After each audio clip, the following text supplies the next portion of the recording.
the country today with us. Come on. Multi-talented. I don't know what he cannot do. Naitay Kapuso, please welcome the gorgeous River Cruz.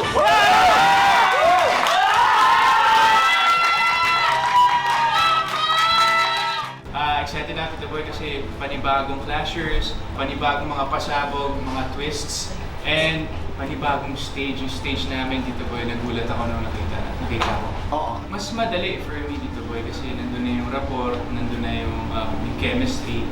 Pero pagka nandun kami sa work, ano rin kami, professional din kami. Like, very sweet po kasi talaga si Julie and naramdaman ko lang yan na syempre nung sinabi ko na parang nagka-crush ako sa best friend ko. So syempre nung sinabi ko yun, parang nagulat din siya pero parang ano naman. Saan mo sinabi sa shows? Hindi po. In an interview o sa phone? Phone. Sinabi mo sa kanya na nagkaka-crush ka na sa best best friend. Sa best friend. Ano ang Siya yung sagot? best friend ko. Correct. Oh. Hindi pa siya masyado nakasagot pero parang naramdaman ko sa paghinga niya sa phone na parang kinilig din siya. So, Julian, thank you for being my first friend. Dancing, acting, or hosting? Dancing, Dance class, singing clash. singing clash. Julie, the co-host, Julie, the girlfriend.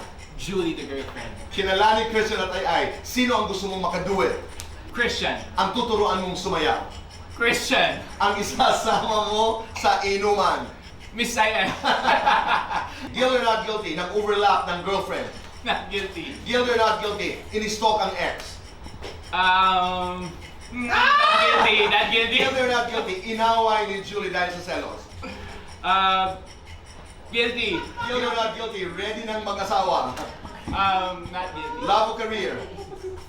Lights on or lights off? Lights on. Happiness or chocolate? Chocolate. Best time for happiness? All the time. This year, The Clash is giving... Something big and major. Wow! Okay.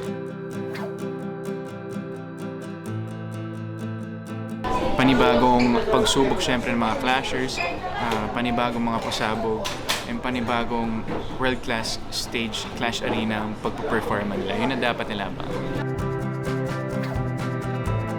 Sobrang saya. Gusto ko nga laging bumabalik dito and gusto ko laging nagpo-promote kasi masaya yung feeling, masaya yung usapan. Isang karangalan talaga pagka ini-interview ka ni Tito Boy.